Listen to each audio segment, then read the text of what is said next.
कलयुग में भगवान को प्राप्त करने के दो रास्ते हैं, ज्ञान और भक्ति।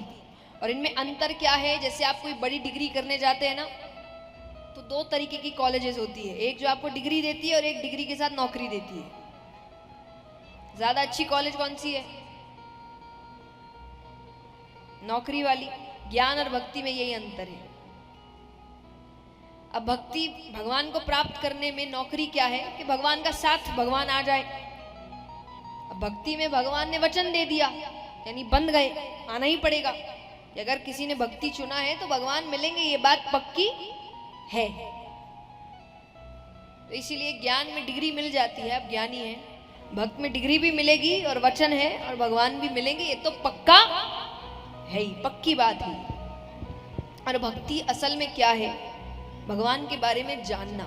श्रीमद् भागवत वेदव्यास जी ने लिखी थी, तब भी प्रसंग यही था। आप आगे सुनेंगे कि नारद जी ने उनको यही कहा कि अभी तक जो भी लिखा उसमें ज्ञान को महत्व दिया, अब भक्ति रस भरिए। कलयुग में भक्ति रस को सुनने वाले बहुत होंगे। किसी व्यक्ति से प्रेम कब होता है? बताइए, बताओ।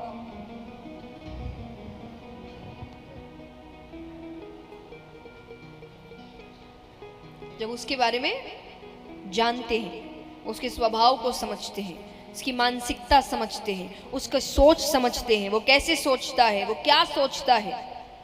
जब इन चीजों के बारे में समझ आता है, वो असल प्रेम होता है। क्या प्रेम के साथ उस व्यक्ति का सम्मान करते हैं, उसकी सोच का सम्मान करते हैं, उसके व्यवहार का सम्मान करते हैं, वो असल प्रेम होता है। नहीं तो बाकी सब बाहरी दिखावा है। तो प्रेम, असल प्रेम किसी से कब होता है? जब आप उसके बारे में, उसके स्वभाव के बारे में समझते हैं। तो भगवान से प्रेम कब होगा? जब उनके बारे में जानेंगे कि वो कैसे हैं, वो क्या करते हैं। और तब जाके व्यक्ति को, कहते हैं ना, भगवान के बारे में जब जिसने जान लिया उसको समझ आता है कि भगवान की हर लीला एक सीख देती है। कहते हैं ना कि जिसने रामायण समझ ली उसने अपने आप में एक डिग्री कर ली,